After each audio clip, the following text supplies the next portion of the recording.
They were targeted systematically, car by car. Celebrity chef Jose Andres told Reuters in an emotional interview on Wednesday that the Israeli airstrike that killed 7 of his World Central Kitchen aid workers in Gaza had been deliberately targeted, and he rejected Israeli and U.S. assertions that it was a mistake. This was not just a bad luck situation where, oops, we dropped the bomb in the wrong place, or no, this was over 1.5, 1.8 kilometers with a very defined humanitarian convoy that had signs in the top, in the roof, a very colorful logo that we are obviously very proud of, but that's very clear who we are and what we do. Andres said his charity group had clear communication with the Israeli military, which he said was aware of the convoy's whereabouts, and he called for investigations by the U.S. government and the home countries of every aid worker that was killed in the attack. If we were targeted this way, I need to understand that this was no vicious.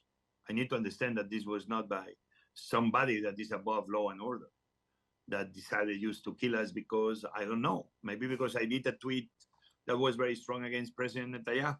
I don't know. Obviously, that's why we need to have an investigation that is neutral and is above IDF.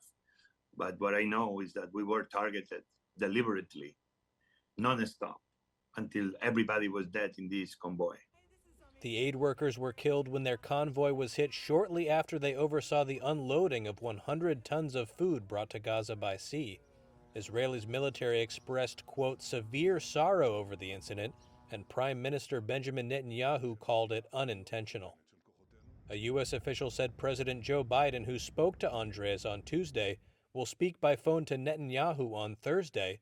The White House has described Biden as outraged by the attack, but the president has made no fundamental change in support for Israel in its war in Gaza. Meanwhile, the State Department said the U.S. wants a swift Israeli investigation into the incident.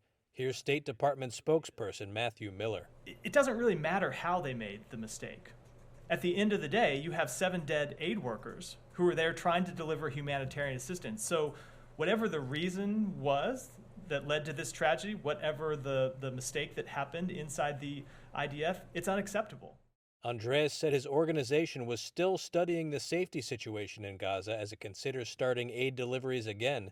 He also condemned the war in Gaza as a whole, noting that at least 196 humanitarian workers have been killed there since October, according to the United Nations. At the time, this looks like it's not a war against terrorism anymore.